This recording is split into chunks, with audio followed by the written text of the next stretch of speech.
Akala ko tapos na ang lahat ng sunugin ko ang bahay ni Lola Reme, pero nang gabing iyon, nakita ko ulit ang anino niya sa bintana, at nakangiti pa rin siya. Ang kwentong ito ay katang-isip lamang na hango sa mga karanasan at paniniwala ng mga taong naninirahan sa mga liblib na probinsya ng Pilipinas. Layunin lamang nitong magbigay aliw, kilabot at kaunting aral. Anumang pagkakahalintulad ng mga tauhan o pangyayari sa totoong buhay ay pawang nagkataon lamang. Ang imbitasyong iyon hindi ko alam kung dapat ko bang tanggapin o dapat ko na lang sanang sinunog. Yan ang unang pumasok sa isip ni Lani nang matanggap niya ang isang sulat na walang pangalan ng padadalhan, ngunit malinaw na nakasulat ang pangalan niya sa harapan. Para kay Lani de la Cruz, ang malinis na pagkakasulat, tila gamit ang lumang pluma. Wala itong tatak ng koreo, walang address na nagpadala, parang biglang sumulpot lang sa gate ng inuupahang apartment niya sa Quezon City. Tahimik ang gabi noon. Tanging tunog ng mga kuliglig at mahina ng ugong ng ilaw sa kisame ang maririnig. Pero nang hawakan niya ang sobre, may kakaibang lamig itong dulot, parang galing pa sa ilalim ng lupa. Hindi niya alam kung bakit, pero bigla siyang kinilabutan. Dahan-dahan niyang binuksan ang sobre, at doon niya nakita ang isang imbitasyon. Inaanyayahan ka sa pagdiriwang ng aming pista sa probinsya ng San Roque. May sasundo sa iyo sa Biyernes ng gabi. Walang pirma. Walang pangalan ng nag-anyaya. Pero ang kakaiba, kilala ni Lani ang lugar na iyon, San Roque, isang baryo sa Capiz kung saan siya ipinanganak, ngunit matagal na niyang hindi binabalikan. May mga usap-usapan kasi noon na kakaiba ang mga naninirahan doon. Marami ang sinasabing may mga aswang, mga nilalang na bumabalik sa gabi para manghuli ng tao. Habang binabasa niya ang sulat, tila may malamig na hangin na dumaan sa likod niya. Napalingon siya, ngunit walang tao. Ang kortina lang ang bahagyang umalon, kahit nakasarado naman ang bintana. Naramdaman niya ang panginginig ng mga daliri niya habang nakatitig sa sulat. Pista, bulong niya. Bakit ngayon lang sila nag-imbita, samantalang halos 2 dekada na akong hindi umuwi? Hindi niya maipaliwanag, pero parang may humihila sa kanya na pumunta. Sa kabila ng takot at pag-aalinlangan, may parte ng puso niya ang sabik muling makita ang lugar kung saan siya lumaki, sabik malaman kung ano na ang nangyari sa lumang bahay ng kanyang lola, si Lola Reme, na kilalang albularyo noon. Lumipas ang 3 araw at dumating ang gabi ng Biyernes. 9:00 ng gabi nang marinig niya ang busina sa labas ng bahay. Pagtingin niya, isang itim na van ang nakaparada. Bukas ang ilaw sa loob, pero hindi niya makita ang mukha ng driver. Dala ng matinding kuryosidad, lumabas siya ng gate. Miss Lani de la Cruz, tanong ng lalaking nakaputi, mahaba ang buhok, at tila hindi kumukurap. Ako po ang susundo sa inyo. Padala po ng mga taga San Roque. Hindi na siya nakatanggi. Parang may malamig na boses sa loob ng isip niya na nagsasabing sumama ka na. Sumakay siya sa van, dala ang maliit na bag at ang imbitasyon. Habang umaandar sila, napansin niyang wala silang kasabay sa kalsada. Tahimik, madilim at parang walang katapusan ang daan. Ang relo niya, nakatitig sa 10:00 ng gabi, pero sa pakiramdam niya ilang oras na silang bumabiyahe. Malayo pa ba? Tanong niya sa lalaki, pero walang sagot. Tumingin siya sa labas at napansin ang mga punong may mga hugis na tila mga tao. May mga matang sumisilip sa dilim, mga matang kumikislap sa ilalim ng liwanag ng buwan. Para bang hindi ito karaniwang kagubatan. Biglang huminto ang van. Bumukas ang pinto at sinalubong siya ng malamig na hangin. Narito na po tayo, sabi ng lalaki. Sa labas, nakikita niya ang mga bahay na gawa sa kahoy at pawid, pero kakaiba, tila luma na, ngunit buo pa rin. May mga taong nakatingin sa kanya, mga nakangiti ngunit hindi kumukurap. Ang kanilang mga mata, mapupula, at ang mga ngiti nila, sobrang lawak na halos umabot sa pisngi. Maligayang pagdating, Lani, wika ng isang matandang babae na lumapit. Matagal ka naming hinintay. Lalong bumilis ang tibok ng puso niya. Sino po kayo? Umiti ang matanda, saka iniabot ang kamay. Hindi mo na ako natatandaan? Ako si Lola Remay mo. Napaurong si Lani. Hindi possible ayon. Matagal nang patay si Lola Remay, 15 taon na ang nakalipas. Ngunit narito siya ngayon, buhay, at nakangiti sa harapan niya. Sa likod ng matanda, naroon ang mga taong kanina inakamasid. Isa-isa silang lumapit, pinalilibutan si Lani, may dalang mga kandila at mga pagkaing di niya kilala. Amoy dugo ang hangin. May halong samyon ang nasusunog na halamang gamot. Ngayon, wika ni Lola Reme, simula na ang pista.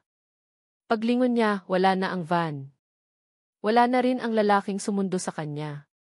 Tanging mga ngiti ng mga tao sa paligid at ang kakaibang sigaw ng mga hayop sa dilim ang naiwan.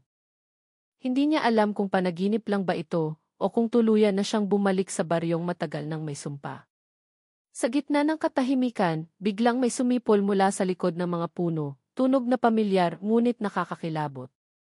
At doon, bago siya makapagsalita, may malamig na kamay na humawak sa balikat niya at bumulong. Hindi lahat ng imbitasyon ay dapat tanggapin nang maramdaman ni Lani ang malamig na kamay sa balikat niya, napalingon siya, pero wala siyang nakita. Tanging usok ng kandila at anino ng mga tao sa paligid ang nandoon. Parang lahat ay nakangiti pa rin, pero sa ilalim ng mga ngiti nila, may kung anong hindi maipaliwanag, tila gutom o paghihintay. Ramdam niya ang pag-igting ng hangin, bawat hinga ay may kasamang amoy ng bulok na karne at sinunog na damo. Halika na, apo, malambing na sabi ni Lola Reme, pero sa tono nito may halong utos. Naghahanda na ang lahat. Huwag mo silang hintayin magutom. Napahinto si Lani. Magutom, tanong niya, pilit nang umiti. Ano po ibig ninyong sabihin? Ngunit hindi sumagot ang matanda. Sa halip, iniabot nito ang kamay at inakay siya papunta sa malaking bahay sa gitna ng baryo, isang bahay na pamilyar sa kanya. Bahay nila iyon dati. Ngunit ngayon, mas malaki na, mas madilim, at may mga simbolong nakaukit sa mga haligi, mga bilog na may mga linyang paikot na parang mata. Pagpasok nila, agad niyang naramdaman ang lamig ng sahig. Ang bawat hakbang ay may tunog ng pagbasag ng yelo, kahit kahoy naman ang ilalim. Sa mga dingding, nakasabit ang mga lumang larawan ng pamilya niya, ngunit may kakaiba. Sa bawat larawan, may isa o dalawang mata na parang nakatingin sa kanya, kahit lumalakad siya. Lola, mahinang sabi niya. Bakit parang iba na po ang bahay natin? Ngumiti lang si Lola Remay. Kasi matagal ka nang wala, apo. Maraming nagbago. Maraming nagbalik.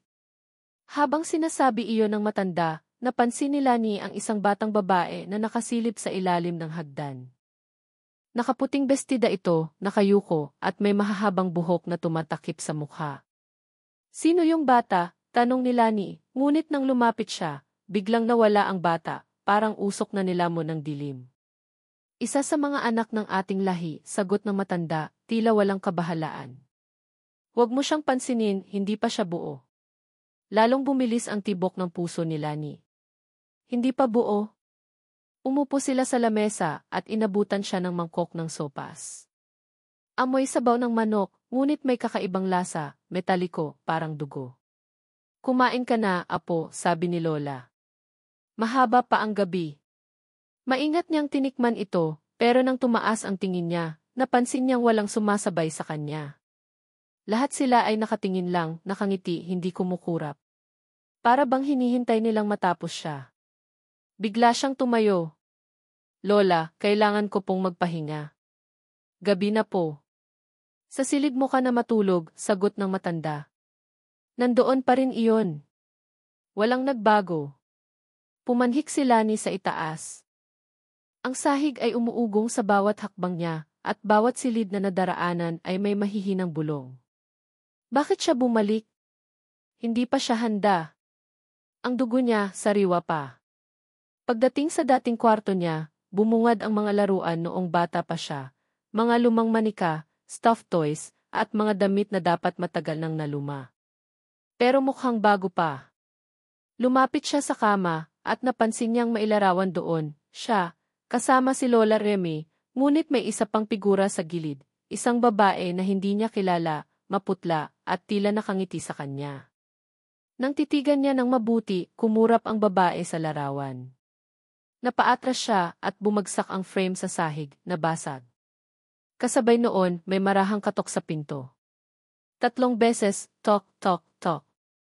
Lani, mahina at pabulong na tinig. Hindi ka dapat bumalik dito. Agad niyang binuksan ang pinto, ngunit walang tao. Tanging hangin at alinggaw ng boses ang naiwan. Paglingon niya, nakatayo si Lola sa tapat ng bintana. Sino kausap mo, apo? Tanong nito, malamig ang tinig. May kumatok po, sagot niya. May boses po akong narinig. Wala kang narinig, mariing sabi ng matanda. Dito, kami lang ang naririnig mo. Lumapit si Lola at hinaplos ang buhok niya. Mahal ka naming lahat, Lani. Kaya ka namin pinabalik. Napatingin siya sa ilalim ng lailayan ng bestida ng matanda, may aninong gumagalaw. Parang may buntot o kung anong nakakapit sa sahig. Mabilis siyang umatras, pero ngumiti lang si Lola. Matulog ka na, apo. Sa umaga, may handaan tayo. Magugulat ka sa mga bisita. Nang isara niya ang pinto, pinilit niyang huwag matakot, pero sa labas ng bintana, may mga matang nakasilip. Ang ilan ay nakabitin sa sanga ng puno, at ang iba, nakadungaw sa kisami, nakatawa. Ang halakhak nila ay paos at mababa, parang nagmumula sa ilalim ng lupa. Pumikit siya, pinilit kalmahin ang sarili, ngunit hindi niya mapigilang marinig muli ang mga bulong. Mas malinaw na ngayon. Ang dugo niya. Dumadaloy na naman. Babalik ang lakas ng lahi. Huwag siyang paalisin. Sa gitna ng dilim, may marahang yabag sa sahig. Dahan-dahan, papalapit sa kama. Bumukas ang pinto ng dahan-dahan, kahit isinara niya ito kanina. At mula sa siwang, may isang kamay na maputla, mahaba ang mga kuko, ang unti-unting umaabot sa kumot niya. Hindi na siya kumilos. Hindi siya huminga. At nang halos maabot na ng kamay ang kanyang mukha, may boses na lumitaw sa dilim, hindi niya alam kung saan galing. Lani, tandaan mo, hindi lahat ng bumabalik ay tao pa rin. Hindi na nakatulog si Lani ng gabing iyon. Kahit ipinikit niya ang mga mata, parang may mga matang nakamasid sa kanya sa bawat sulok ng kwarto. Ang mga laruan sa sahig, na dati pinaglalaruan niya bilang bata, ngayon ay tila gumagalaw sa dilim. May isa pa nga na narinig niyang bumubulong ng mahina, bumalik ka na sa amin. Nang sumilip ang unang liwanag ng umaga, bumangon siya agad. Pero sa labas ng bintana, hindi niya nakita ang araw, ang langit ay kulay abo, parang palaging dapit hapon. Tahimik ang buong baryo, masyadong tahimik para sa isang araw ng pista. Wala siyang naririnig na tawanan o kantahan, tanging pagaspas ng mga uwak at alingaw-ngaw ng hangin. Bumaba siya sa kusina, ngunit laking gulat niya nang makitang nakahain na ang almusal. Mainit pa. Kanin, itlog, at parang longganisa, pero may kakaibang amoy, malansa, at may bahid ng dugo. Magandang umaga, apo, bati ni Lola Reme, nakaupo na sa mesa, nakangiti. Kumain ka na, mahaba ang araw natin. Lola, mahinang tanong ni Lani, bakit parang walang tao sa labas? Akala ko po may pista. May pista nga, apo, sagot ng matanda, sabay abot ng tinidor. Pero nagsisimula lang yan kapag lumubog na ang araw. Sa amin, gabi ang tunay na buhay. Sa sandaling iyon, tila biglang lumamig ang hangin sa loob ng bahay. Sa labas, narinig niya ang mga yabag, marami, tila mga paa ng hayop na tumatakbo sa paligid. Napatingin siya kay Lola, ngunit parang hindi nito naririnig. Tahimik lang itong kumakain, habang ang bawat kagat ay may tunog ng litid na napuputol. Nang hindi na niya makayanan, tumayo siya at lumabas ng bahay. Ngunit sa paglabas niya, napansin niyang iba na ang hitsura ng baryo. Ang mga bahay na dati iyari sa kahoy, ngayon ay tila nababalutan ng itim na lumot. Ang mga puno, nakayuko, at sa mga sanga nito, may mga nakasabit na paldang lumang-luma, tila pagmamay-ari ng mga taong matagal nang nawala. Habang naglalakad siya, napansin niyang sinusundan siya ng isang batang lalaki, mga 6 na taong gulang, walang suot na tsinelas, at may dugo ang panyo sa liig. Ate, bumalik ka na, tanong ng bata, nakangiti. Sabi nila may kulang pa sa pista. Sino ka? Tanong ni Lani, lumingon, pero nang muling tignan niya, wala na ang bata. Tanging basang yapak na may dugo ang naiwan sa lupa. Sa dulo ng kalsada, may lumang simbahan. Naalala niya ito, dito siya bininyagan noon.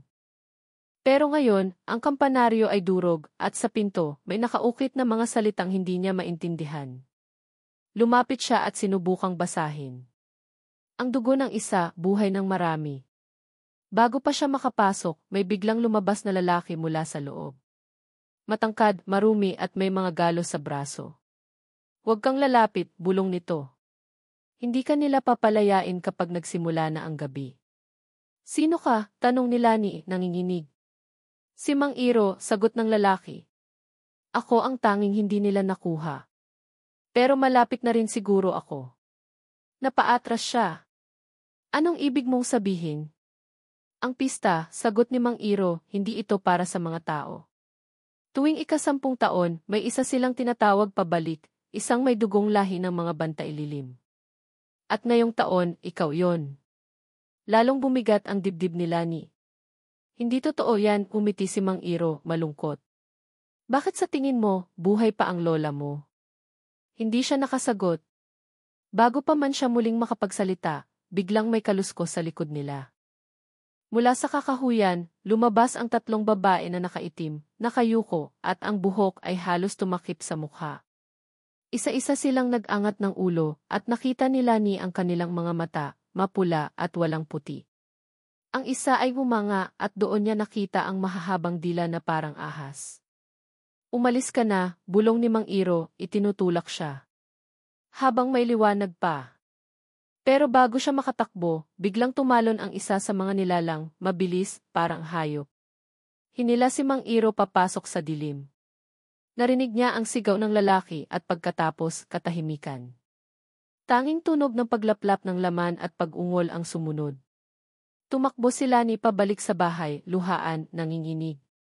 Nang makarating siya, nakatayo si Lola sa pintuan, tila alam na ang nangyari. Huwag kang lumalayo, apo, malamig nitong sabi. Ang dilim sa labas, gutom. Mas ligtas ka rito.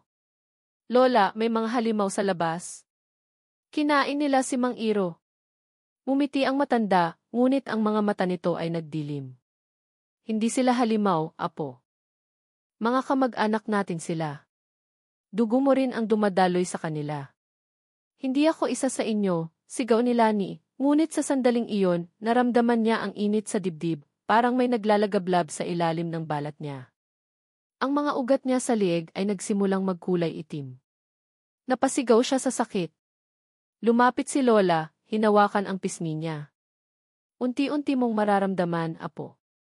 Hindi mo maitatanggi ang lahi mo. Hindi ka nila kakainin kung sasama ka sa kanila. Nang bumalik siya sa loob ng bahay, napansin niyang puno na ng mga kandila ang sahig. Sa gitna nito, may isang malaking palanggana ng dugo, sariwa, at sa ibabaw ay lumulutang ang litrato niya. Sa labas, unti-unti nang dumidilim kahit wala pang gabi. Ang mga uwak ay lumilipad paikot sa baryo, at sa bawat sigaw nila, naririnig nila ni ang mga boses ng mga taong nawawala, parang nagsisigawan sa ilalim ng lupa. Umupo siya sa sahig, hawak ang ulo, nanginginig. Ang mga bulong ay lumalakas na, sama ka na, Lani, dugo mo ang magpapatuloy sa amin, wala nang balikan. At bago tuluyang pumikit ang mga mata niya, naramdaman niyang may dila na dumampi sa kanyang balikat, mainit, mahaba at mabigat. Paglingon niya, walang tao. Tanging anino ni Lola ang nakatayo sa likod, ngunit sa aninong iyon, may 2 pakpak na nakatiklop. Hindi na alam ni Lani kung saan siya dapat tumakbo. Ang buong baryo ay tila nagbago na. Ang mga bahay na kanina ilumalang ay ngayon parang humihinga, ang mga dingding ay kumikilos, ang mga bubong ay tila may mga matang nakasilip. Ang hangin ay mabigat, puno ng amoy na parang pinaghalong dugo at sinunog na buhok. Sa bawat paghinga niya, pakiramdam niya ay nilulunod siya ng dilim.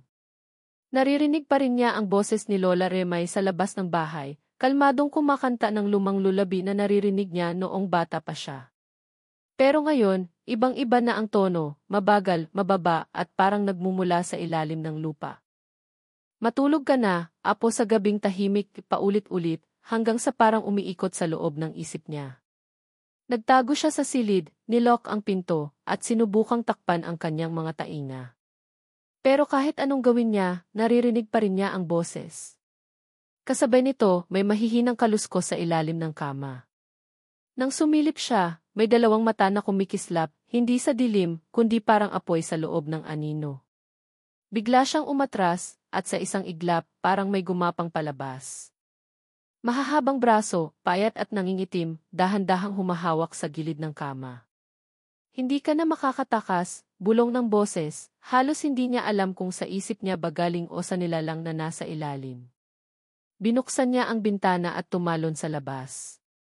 Tumama siya sa malamig na lupa, halos hindi na niya ramdaman ang sakit.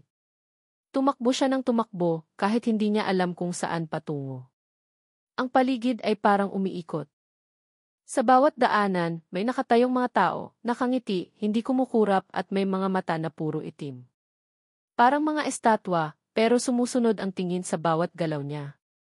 Pagdating niya sa gilid ng kakahuyan, naroon pa rin ang simbahan. Ngunit ngayong malapitan, may mga krus na nakabaliktad, at ang mga rebulto sa harapan ay may mga ngiti na parang buhay. Sa pinto, may tumutulo, dugo, galing sa loob. Hindi na niya alam kung alin ang totoo. Diyos ko, mahina niyang sabi, nanginginig ang labi. Biglang may malamig na kamay na tumakip sa bibig niya. Tahimik ka lang, anak, sabi ng boses ng isang babae. Paglingon niya, nakita niya ang isang madre, nakaputi ngunit madungis, may mga sugat sa mukha. Hindi ka dapat makita ng mga nagigising. Anong ibig mong sabihin? Tanong ni Lani, pilit kumakawala. Ngunit bago makasagot ang madre, napalingon ito sa simbahan. Huli na ang bulong niya, at sa isang kisap mata, may malakas na alingaw na sumabog, isang halakhak na puno ng galit. Lumabas si Lola Remay sa pinto ng simbahan. Pero hindi na siya mukhang tao. Ang balat niya ay parang papel na manipis, kumikintab sa ilalim ng dilim. Ang mga mata niya ay nagningning na pula. Apo, sabi niya, bakit ka lumalayo? Umatras si Lani, ngunit biglang lumitaw ang mga babae sa likod niya, ang tatlong nilalang na nakita niya kanina. Ngayon, mas malapit na. Nakangisi, nakalabas ang mahahabang dila. Isa sa kanila ay lumapit at hinawakan ang buhok niya. Ang bango ng dugo mo, sabi nito, sabay singhot sa lig niya. Lola, bakit ninyo to ginagawa sa akin? Sigaw ni Lani, halos wala ng boses. Umiti ang matanda, marahang lumapit. Dahil oras mo na. Hindi mo ito matatakasan. Ang dugo mo, dugo ng bantay. At sa gabing ito, magbabalik ang buong lahi. Biglang nagdilim ang paligid. Lahat ng kandila sa paligid ng simbahan ay sabay-sabay namatay, at ang tanging liwanag ay mula sa mga mata ng mga nilalang. Narinig niya ang mga yapak sa lupa, parang daan-daang paan na sabay-sabay lumalakad.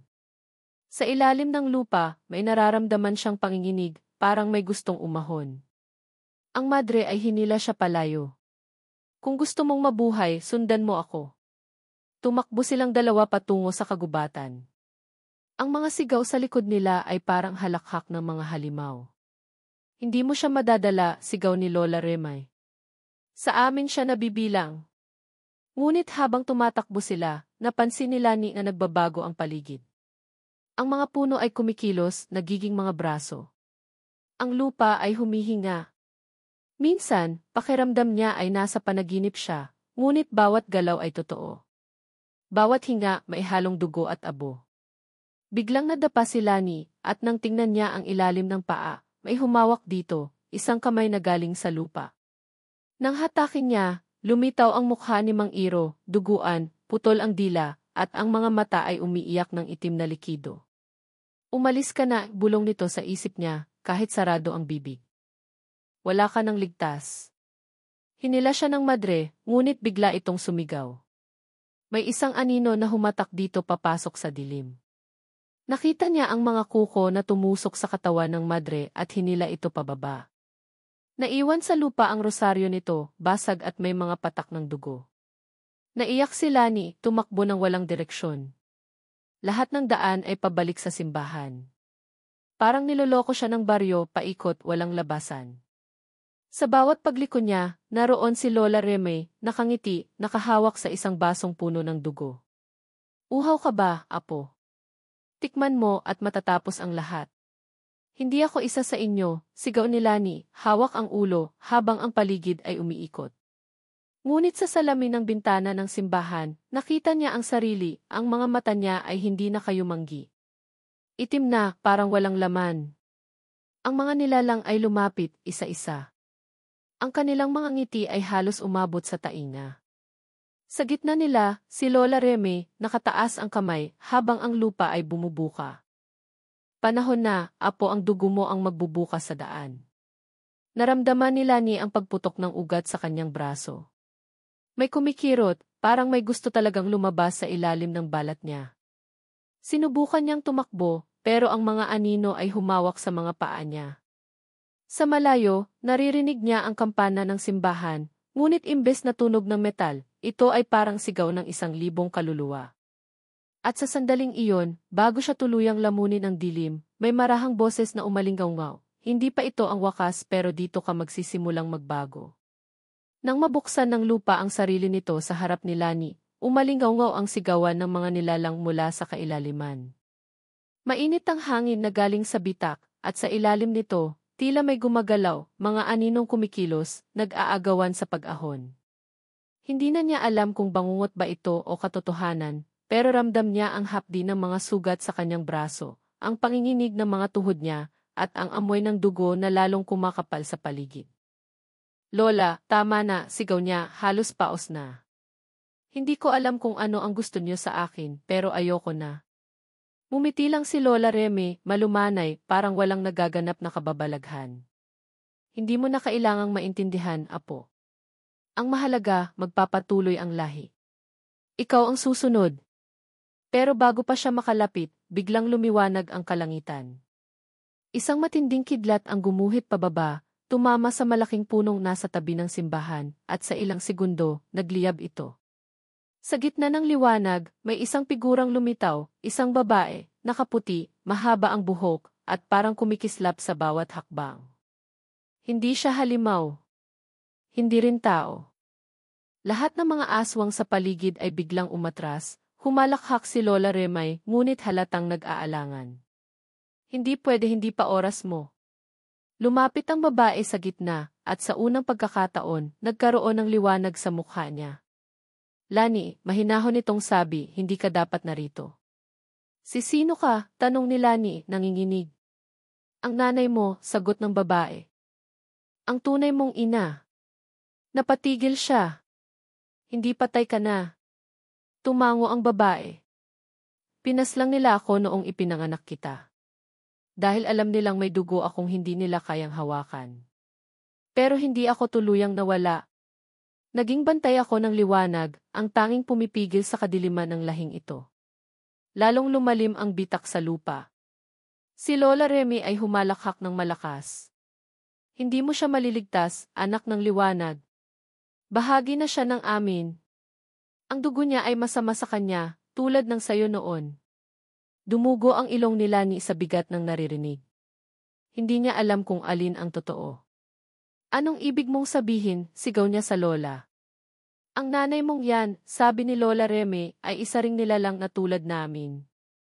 Niloko lang kayo ng mga pari noon. Inakala nilang mabuti siya, pero siya ang dahilan kung bakit nagising ang sumpa ng ating lahi.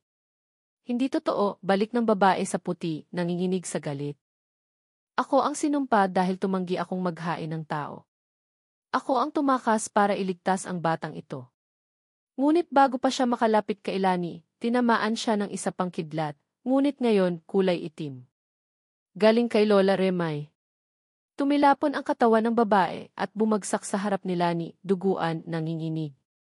Lumapit si Lani, umiiyak. Mama! Mama, huwag mo akong iwan.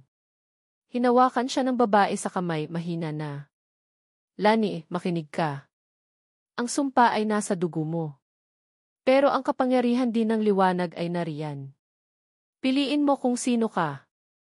Umiti si Lola Remay sa gilid, habang ang mga nilalang sa paligid ay unti-unting nagbabago ng anyo, ang ilan nagkakaroon ng pakpak, ang iba ay humahaba ang liig, at ang ilan ay nagiging anino na lamang.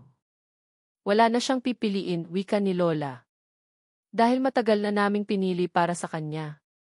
Sa isang iglap, hinablot si Lani ng dalawang nilalang at itinapon sa gitna ng bitak sa lupa. Bumagsak siya sa malamig na bato sa ilalim, napalibutan ng mga ugat na parang buhay.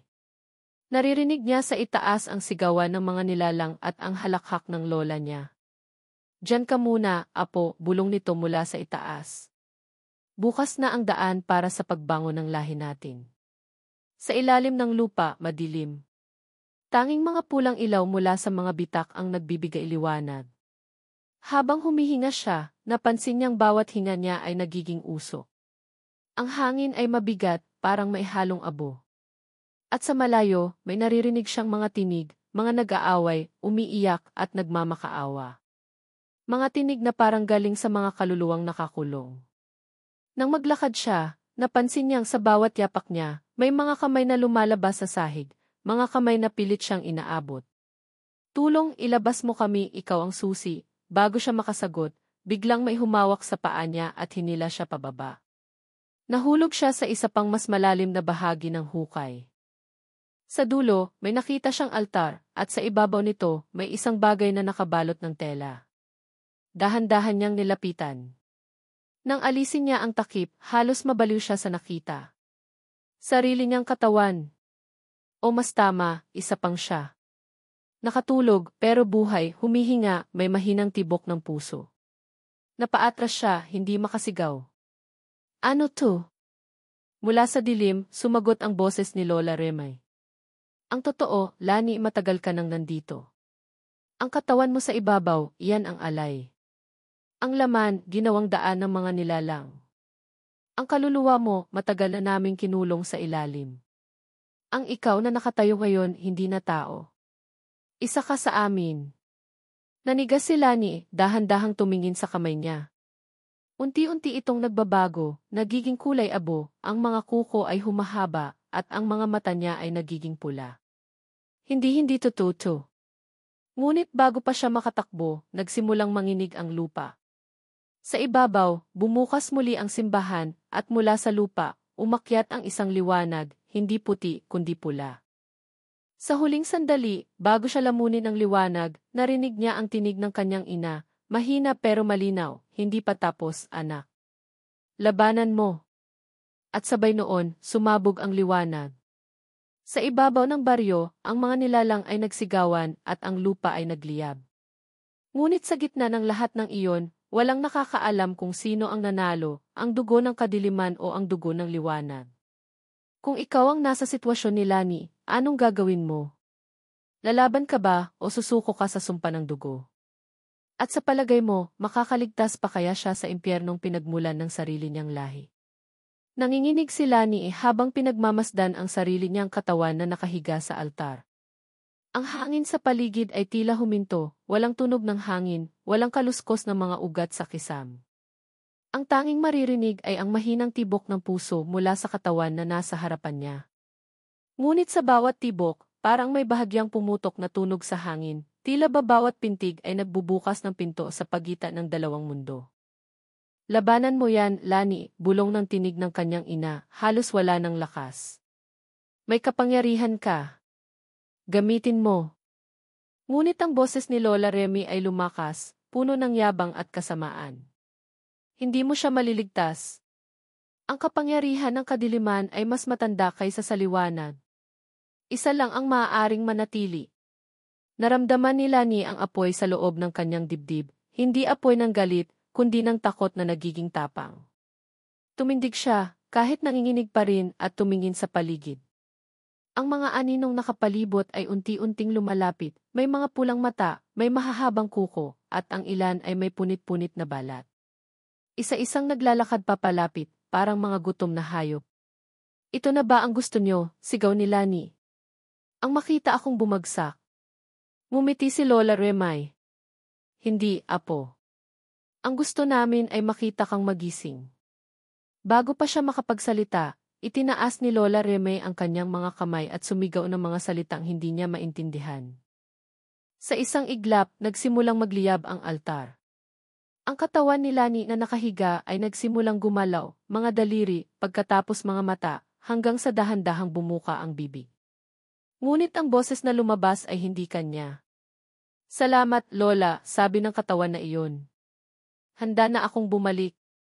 Napatras si Lani, nanlaki ang mga mata. Hindi ako yan. Ngumiti si Lola Remay. Tama ka. Hindi ikaw yan.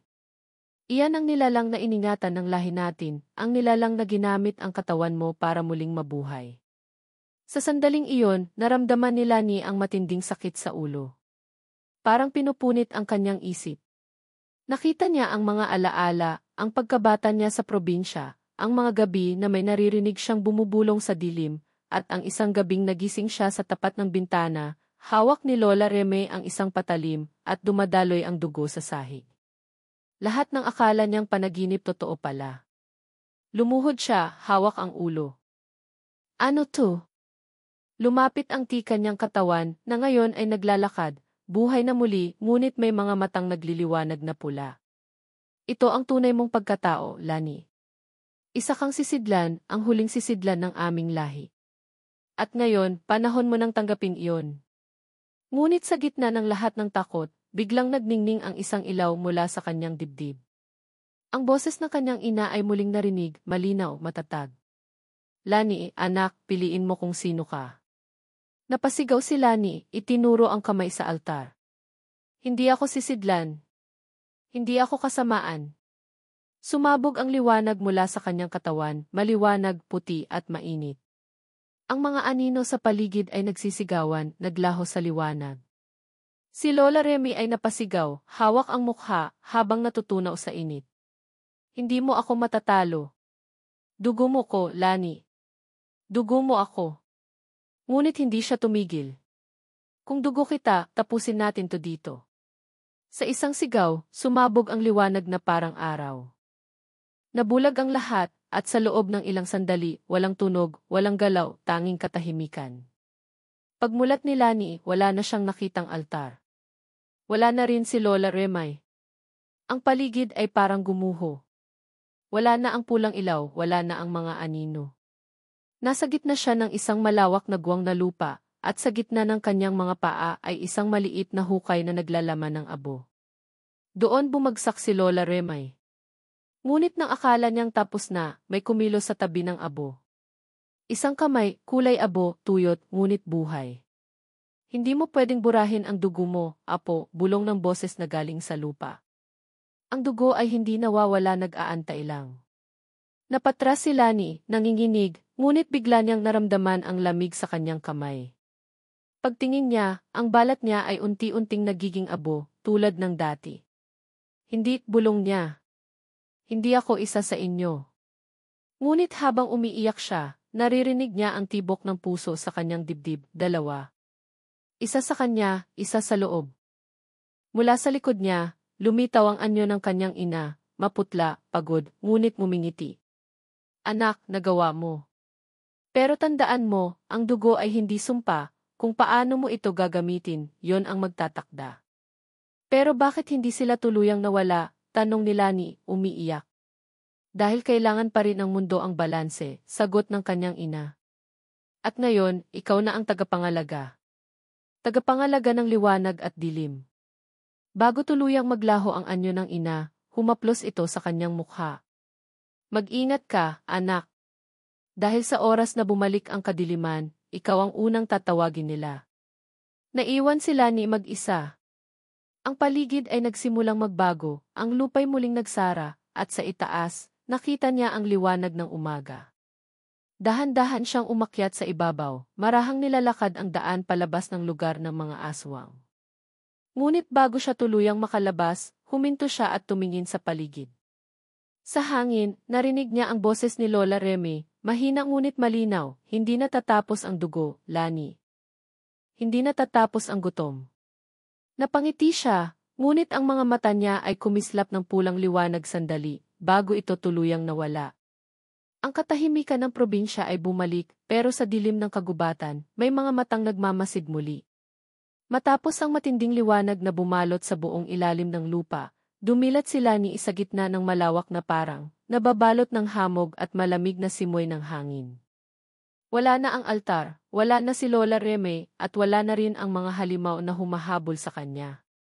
Tanging mga abo na lang ang naiwan sa paligid, pinapadpad ng hangin papalayo, parang mga alaalang gusto ng makalimot. Tumayo siya, nanginginig pa rin ang katawan. Ramdam niya ang pagod sa bawat kalamnan, ngunit higit sa lahat, ang bigat ng lahat ng nangyari. Ang mga alaala ay paulit-ulit na bumabalik sa isip niya, ang kanyang ina, ang kasinungalingan ni Lola Remay, at ang katotohanang siya mismo ang tulay sa pagitan ng liwanag at dilim. Ngunit kahit tapos na ang laban, may kung anong parte sa kanya ang hindi pa rin payapa. Bumalik siya sa baryo kinabukasan. Ang mga bahay ay tahimik, tila walang katao-tao. Ang mga pinto ay sarado at ang mga alagang hayop ay parang natatakot lumabas. Ang mga taong dati niyang nakikita tuwing umaga, wala. Tila ba naglaho sila kasabay ng kaguluhan kagabi? Sa tapat ng simbahan, nakita niya ang lumang imahe ng Birheng Maria na basag na, may bakas ng itim na usok sa paligid. Habang naglalakad siya, naririnig niya ang mga mahihinang bulong. Hindi niya alam kung guni-guni lang o may mga espiritu pa rin na nakapaligid. Lani, tagapangalaga, bantay ng hangganan, paulit-ulit, parang tinig ng mga kaluluwang hindi matahimik. Huminto siya sa harap ng bahay ni Lola Remay. Ang bahay ay wasak na, ngunit nananatiling buo ang duyat na gawa sa kawayan sa harap ng balkonahe. Dahan-dahan siyang pumasok, tinanggal ang mga nakalailay na dahon at mga abo sa sahig. Sa gitna ng mesa, may natira pang lumang libro, ang librong madalas gamitin ni Lola sa kanyang mga ritual. Binuksan niya ito at sa unang pahina, may nakasulat, ang dugo ay hindi sumpa. Ito ay paalala. Napangiti siya, pero may luha sa kanyang mga mata. Kung paalala man ito, bulong niya, ayoko nang maulit. Sinunog niya ang libro sa kalan, pinanood habang unti-unting kinakain ng apoy ang bawat pahina. Ngunit habang nasusunog ito, napansin niyang ang apoy ay hindi pula o dilaw, ito ay kulay puti, parang liwanag ng araw. At sa bawat usok na umaakyat, tila may mga mukha ng mga nilalang na lumilitaw saglit bago tuluyang maglaho. Pagkatapos niyang linisin ang bahay, naglakad siya papunta sa bukid. Nandoon pa rin ang mga puno, ngunit may kakaibang katahimikan. Ang mga uwak na dati nagsisiliparan ay wala na, at ang hangin ay parang mas mabigat kaysa dati. Sa gitna ng bukid, nakita niya ang isang punong may nakasabit na kampay, ang parehong kampay na ginagamit ni Lola Remay sa ritual ng pagsasanib. Dahan-dahan niya itong kinuha, tiningnan sandali at ibinaon sa lupa. Ngunit habang ibinabaon niya ito, may naramdaman siyang malamig na kamay na humawak sa kanyang pulso. Napatigil siya, agad na napalingon. Wala namang tao. Pero sa lupa, sa mismong lugar kung saan niya ibinaon ang kampay, may maliit na bitak na unti-unting bumubuka, at sa ilalim nito, may mahinang liwanag na pulang kumikisla. Bumilis ang tibok ng puso niya. Hindi na ito totoo, bulong niya, pilit pinipigilan ang kaba. Tinakpan niya ng lupa ang bitak, sabay tumakbo palayo. Pero habang naglalakad siya pabalik sa baryo, naririnig niya ang mahihinang tunog ng mga yabag sa likuran niya, parang may sumusunod. Lumingon siya, pero wala namang tao. Kinagabihan, hindi siya makatulog. Sa bawat pikit ng kanyang mga mata, nakikita niya ang mukha ni Lola Remay, hindi bilang halimaw, kundi bilang matandang umiiyak, humihingi ng tawad. Hindi ko ginusto, apo, paulit-ulit nitong sinasabi. Ginawa ko lang ang kailangan. Ngunit sa bawat sandali, nagiging mas malinaw ang tinig, hanggang sa tuluyan siyang nagising. Sa tapat ng kanyang kama, nakaupo ang isang babae, nakaputi, mahaba ang buhok, at may mapayapang ngiti. Ma, bulong ni Lani. Anak, sagot ng babae. Tapos na ang lahat. Umiti si Lani, lumapit. Salamat, ma, hindi ko kakayanin kung wala ka. Ngunit bago niya maabot ang kamay ng babae, biglang huminto ito sa pagngiti. Ang mga mata ng babae ay nagbago, mula sa malambing na kayumanggi, naging itim. Tapos na nga ba, anak? Napatras si Lani, napasigaw, ngunit pagkurap niya, wala na ang babae. Nasa dilim na ulit ang kanyang kwarto. Ang tanging naririnig niya ay ang mahinang hampas ng hangin sa bintana at ang tiktak ng orasan.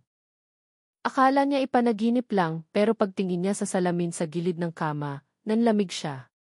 Sa refleksyon, nakita niya ang sarili, pero may kakaiba. Ang kanyang mga mata sandaling kumislap ng pula bago tuluyang bumalik sa normal. Napahawak siya sa dibdib, pilit pinapakalma ang sarili. Hindi, tapos na to, mahina niyang sabi. Ako ang pipili kung sino ako.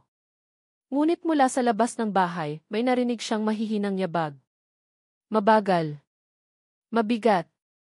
Papalapit. Sinundan ito ng mahihinang halakhak, boses na pamilyar, paos at puno ng galit. Hindi mo ako matatakasan, apo, tumayo si Lani, hawak ang krusipihong nakasabit sa pinto. Dahan-dahan siyang lumapit sa bintana. At doon, sa ilalim ng buwan, nakita niya ang anino ng isang matandang babae, nakatayo sa gitna ng kalsada, nakatingin diretso sa kanya, ngumingiti. Pagkurap niya, wala na. Ngunit nang humarap siya sa salamin, sa likod ng kanyang refleksyon naroon ulit ang aninong iyon. Ang mga ilaw sa bahay ay biglang kumurap, at ang huling maririnig bago tuluyang maging madilim ay ang bulong na matagal nang nakatanim sa kanyang isipan. Ang dugo ay hindi nawawala, Lani. Natutulog lang. Kung ikaw ang nasa sitwasyon ni Lani, pipiliin mo bang kalimutan, o haharapin mo ang dugong bumubulong sa iyo tuwing gabi? Comment mo sa ibaba kung gusto mong ipagpatuloy natin ang kwento ni Lani, dahil baka ang kasunod ay ang paggising ng mga anino na iniwan niya sa probinsya.